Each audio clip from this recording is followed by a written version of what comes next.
அம்புலிமாமா ராமாயணம் 23ஆம் பாகம். மரங்களையும் செடி கொடிகளையும் வெட்டி அடர்ந்த கானகத்தின் நடுவே வழி உண்டாக்கிக் கொண்டு ராமலட்சுமணர்கள் ஜனஸ்தானத்தை கடந்து 3 குரோச தூரம் சென்று கிரஞ்சாரண்யத்தில் நுழைந்தனர். அவர்கள் வழியில் அவ்வப்போது ஓய்வெடுத்துக் கொண்டு சீதையை தேடியவாறே அந்த ஆரண்யத்தை கடந்து மதங்க முனிவரின் ஆசிரம பகுதியை அடைந்தனர். அங்கே இருள் சூழ்ந்த ஒரு பெரிய குகையைக் கண்டனர். ராமலட்சுமணர்கள் அந்த குகையின் அருகே சென்றபோது அங்கே விகாரமான தோற்றம் கொண்ட ஒரு பெரிய அரக்கி தென்பட்டாள். அவளை கண்டாலே சாதாரண மனிதர்கள் அச்சமும் அருவருப்பும் கொள்வர்.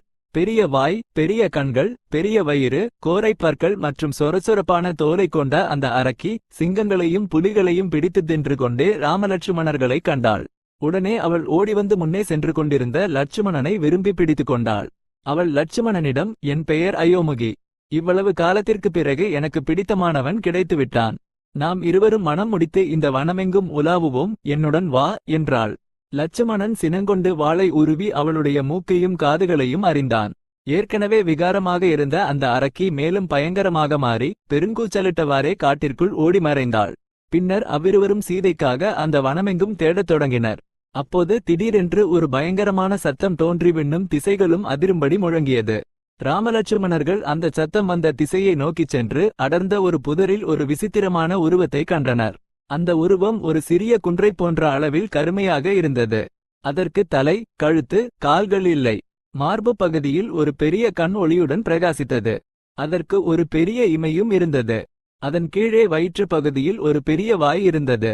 உடல் மட்டும் கொண்ட அந்த உருவத்திற்கு மிக நீண்ட கைகள் இருந்தன. இந்த விசித்திர உருவம் கபந்தன் எனும் அரக்கன் ஆவான். அவன் ஒரே இடத்தில் அசையாமல் இருந்து தனது நீண்ட கைகளை நீட்டி வெகு தொலைவில் உள்ள விலங்குகளையும் மனிதர்களையும் பிடித்து உண்பான். ராமலட்சுமணர்கள் தன் எதிரே வந்ததும் கபந்தன் இருவரையும் இரு கைகளால் பலமாக பற்றி தன்னிடம் இழுக்கத் தொடங்கினான். பெரும் பலமும் ஆயுதங்களும் இருந்த போதிலும் அந்த சகோதரர்களால் அவனது பிடியிலிருந்து விடுபட முடியவில்லை.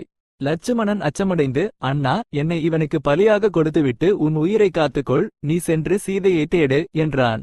ராமன் லட்சுமணனுக்கு தைரியம் கூறி தேற்றினான். அப்போது கபந்தன் பயங்கரமான குரலில், இருவரும் கொழுத்த காளைகளைப் போல இருக்கிறீர்கள், உங்களை விடமாட்டேன், என் வாயில் சிக்கிவிட்டீர்கள் என்றான். அந்த சொற்களை கேட்டதும் ராமனுக்கு அச்சத்தால் நாவறண்டது. சற்று முன் லட்சுமணனுக்கு தைரியம் சொன்னவன் சோர்வடைந்து, நம் காலம் நன்றாக இல்லை, அனைத்தும் துயரமாகவே முடிகிறது. நமக்கு இத்தகைய கொடிய மரணம் விதிக்கப்பட்டிருக்கிறது போலும். காலம் கனிந்தால் மாவீரர்கள் கூட போரில் மடிவதில்லையா என்றான். உடனே லட்சுமணனுக்கு பராக்கிரமம் மேலோங்கியது. அவன் ராமனிடம், இவன் நம்மை உண்ண தயாராக இருக்கிறான். இவனது பலம் முழுவதும் கைகளிலேயே உள்ளது. இவனது 2 கைகளையும் துண்டிப்போம் என்றான். கபந்தன் இதை கேட்டு சின்னமுற்று இருவரையும் விழுங்க வாயை திறந்தான். சரியாக அந்த தருணத்தில் ராமன் அவனது வலது கையையும் லட்சுமணன் அவனது இடது கையையும் துண்டித்தனர். அந்த அடியில் கபந்தன் அலறிக்கொண்டு கீழே விழுந்தான். அவன் ராமலட்சுமணர்களை நோக்கி, நீங்கள் யார் என்று வினவினான். லட்சுமணன் அவர்களுக்கு தங்கள் வரலாற்றைச் சொல்லி, விசித்திர உருவம் கொண்ட நீ யார், இந்த வனத்தில் ஏன் இருக்கிறாய் என்று கேட்டான். நீங்கள் இருவரும் ராமலட்சுமணர்களா? நீங்கள் இந்த வனத்திற்கு வந்தது எனக்கு நல்வாய்ப்பாக அமைந்தது. என் கதையை கூறுகிறேன் கேளுங்கள் என்று கூறி கபந்தன் தன் வரலாற்றை தெரிவித்தான். ஒரு காலத்தில் இந்த கபந்தன் இந்திரனுக்கு நிகரான தேவருருவம் கொண்டவனாக இருந்தான். ஆனால் அவன் பயங்கரமான உருவம் தரித்து வனத்தில் உள்ள முனிவர்களை அச்சுறுத்தி வந்தான். அவ்வாறு செய்கையில் ஒருமுறை ஸ்தூலசிரஸ் என்னும் மாமுனிவர் எதிர்ப்பட, உனக்கு இந்த உருவமே நிரந்தரமாக நிலைக்கட்டும் என்று சாபமிட்டார்.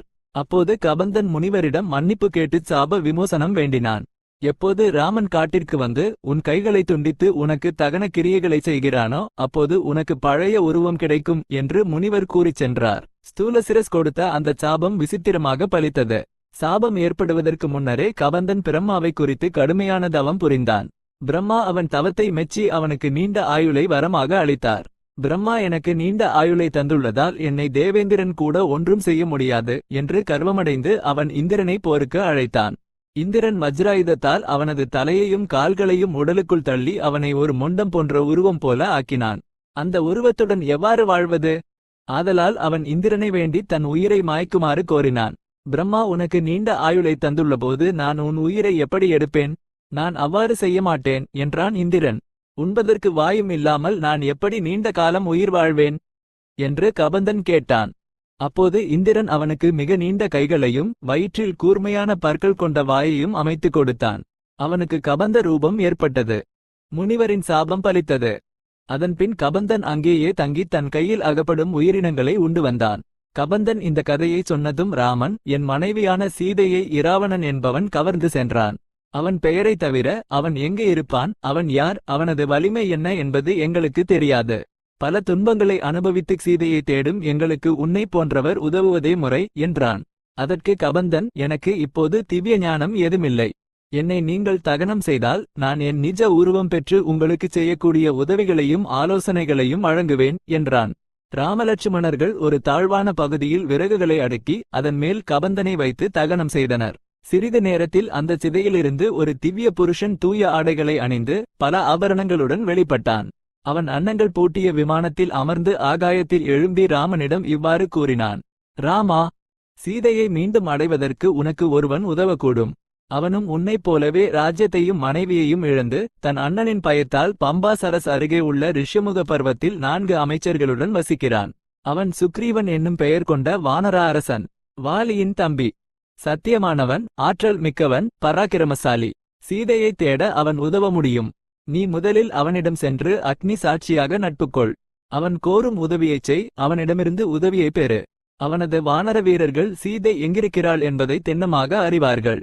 இவற்றைச் சொல்லி ரிஷ்யமுகத்திற்கு செல்லும் வழியை விவரித்து அவன் மறைந்தான். சுக்ரீவனை சந்திப்பதையே நோக்கமாக கொண்டு ராமலட்சுமணர்கள் பம்பா சரஸை நோக்கிப் புறப்பட்டனர்.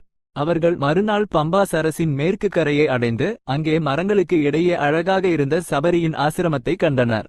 இந்த ஆசிரமத்தில் மதங்க முனிவர் வாழ்ந்து வந்தார். அவரிடம் தவசக்தி மிக்க சீடர்கள் இருந்தனர். சபரி எனும் பெண் துறவி அந்த சீடர்களுக்கு தொண்டு செய்து கொண்டே தானும் தவம் புரிந்தாள். ராமன் சித்திரக்கூடத்திற்கு வந்த காலத்தில் அந்த மதங்க சீடர்கள் இவ்வுலக வாழ்வை முடித்து துறந்து விண்ணுலகம் செல்கையில் சபரியிடம், ராமன் உன் ஆசிரமத்திற்கு வருவான். அவனுக்கு சிறப்பான விருந்தோம்பல் செய்து புண்ணிய லோகங்களை அடைவாய் என்று கூறினர். அவர்கள் சென்ற பிறகு முதியவளான சபரி ராமனின் வருகைக்காக காத்திருந்து காட்டு உணவுகளையும் கனிகளையும் அவனுக்காக சேகரித்து வைத்திருந்தாள். சபரி ராமலட்சுமணர்களை வணங்கி இந்த செய்தியை கூறினாள். ராமனின் விருப்பப்படி அவள் அந்த தபோவனம் முழுவதையும் காட்டினாள். அங்கே முனிவர்கள் தங்கள் தவசக்தியால் 7 கடல்களை உருவாக்கினர். அவர்களின் யாக மேடை சிதையாமல் இருந்தது. என்றோ அந்த முனிவர்கள் தொடுத்த மலர் மாலைகள் வாடாமல் இருப்பதையும் ராமன் கண்டான். இவ்வாறு அங்கிருந்த அதிசயங்கள் அனைத்தையும் காட்டிய சபரி ராமனிடம், இனி நான் இந்த உடலை துறந்து என் குருநாதர்களான முனிவர்களைச் சேர்வேன் என்றாள். பின்னர் அவள் அக்னி பிரவேசம் செய்து மேலுலகிற்கு சென்றாள். ராமன் அந்த வனத்தைக் கண்டு அங்கிருந்த சப்த சமுத்திரங்களில் நீராடி தர்ப்பணம் செய்த பின்னர் மன அமைதி பெற்றான். எதிர்காலத்தை பற்றிய நம்பிக்கை பிறந்தது. அவன் லட்சுமணனுடன் ஆசிரமத்தைக் கடந்து பம்பா ஏரி சென்றான். அதன் அருகிலேயே மதங்க ஏரி இருந்தது. ராமன் அதில் நீராடி லட்சுமணனிடம், லட்சுமணா, இதன் அருகிலேயே ரிஷ்யமுக பர்வதத்தில் சுக்ரீவன் இருப்பான்.